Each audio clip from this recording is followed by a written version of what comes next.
Lip piercing. Average healing time, 6 to 12 months. Keep your jewelry in for the entire healing time. Do not remove it to clean or change it. If you would like to change out your jewelry while your piercing is healing, we can change it for you. Jewelry worn in healing piercings needs to meet very specific requirements, so we cannot change it to outside jewelry while your piercing is healing. We will also want to wait until it is completely healed before changing it to a hoop. When we first pierce you, your jewelry will be extra long to allow room for swelling. If there wasn't room for swelling, it could overswell and pull one end of the jewelry inside of the piercing channel, which we certainly don't want to have happen. With the extra long jewelry, it will be annoying at first, but once it swells, it will fit much nicer. Once the piercing deswells, the jewelry will be long and annoying again. When this happens, we strongly recommend scheduling a jewelry downsize appointment so that we can switch the jewelry out to a shorter post. We only switch out the bar that goes through the piercing channel when doing this, and we put whatever ends you originally purchased back onto the shorter bar. This will help the piercing heal better and will look much nicer. If you leave the long bars in after a piercing is no longer swollen, they can get snagged, bumped, and move around a lot, which can lead to complications healing. While the jewelry is extra long for swelling, be careful when eating and talking so you do not accidentally bite it, as this could result in chipping or cracking a tooth. It is imperative to downsize your healing oral piercing to avoid tooth and gum damage. Lip piercings are typically ready to be downsized sometime between 3 to 4 weeks after being pierced. Oral piercings can swell a lot.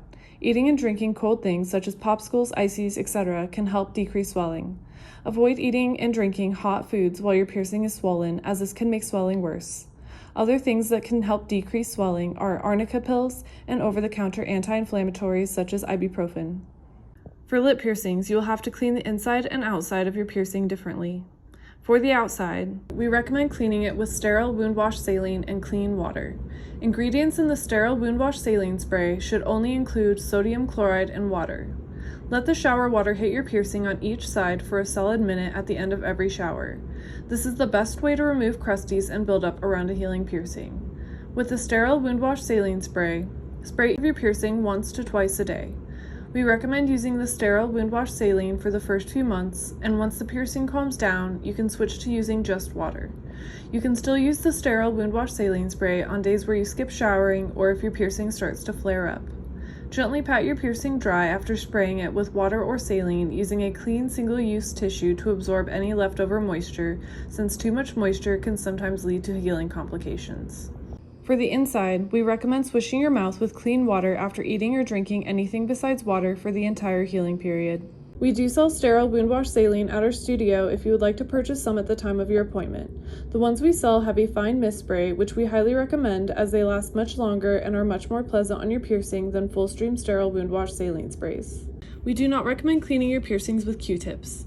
Q-tips tend to knock a healing piercing around too much and leave fuzzies on the piercing that can get stuck in the piercing channel, both of which can cause healing complications. Be sure to maintain good oral hygiene while healing your oral piercing. This includes brushing your teeth morning and night and flossing daily.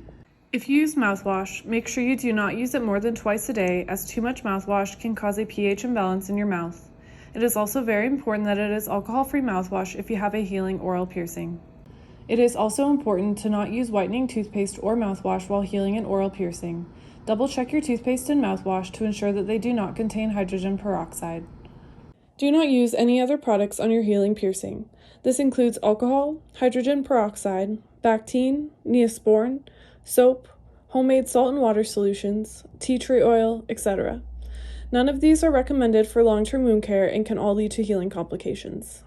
Be careful of facial products and be sure to not get them in or on your healing piercing. This includes makeup, lotions, face wash, etc.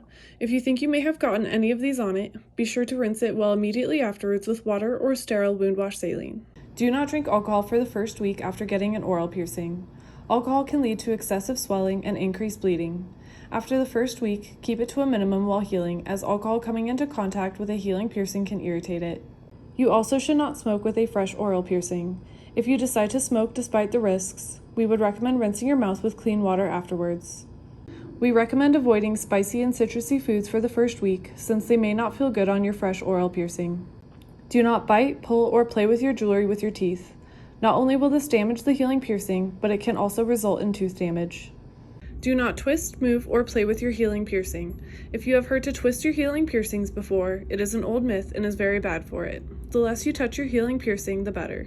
If you ever do have to touch your healing piercing, be sure to first thoroughly wash your hands with hot water and soap to avoid infection. The easiest way to get an infection in a healing piercing is by touching it with dirty hands. You also want to make sure that everything that comes into contact with your healing piercing is clean. This includes pillows and other bedding. You should keep your healing piercing out of unhygienic bodies of water to help avoid infection. This includes swimming pools, hot tubs, lakes, oceans, rivers, etc. The more healed your piercing is, the less likely it is to get infected, but if it is still healing, there will still be some risk of infection if exposed to bacteria. Some water also carries more risk of infection than others. Natural bodies of water such as lakes, oceans, and rivers carry the most risk since this is where a lot of the really scary bacteria tend to live.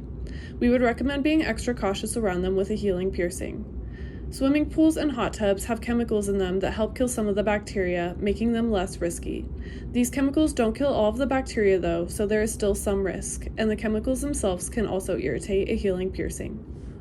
When you first get pierced, your piercing will look pretty imperfect since it hasn't had a chance to get mad yet. Over the first few weeks, it will start to look more and more like a healing piercing. Things you can expect to see with your healing piercing are some minor redness, minor swelling, small amounts of clear, white, or tinged yellowish goopy discharge that will dry and crust on there, and minor pain and tenderness. Some minor spotting from your piercing can be normal as well. These will eventually become less and less until the piercing is healed and it looks like a pretty and perfect piercing again.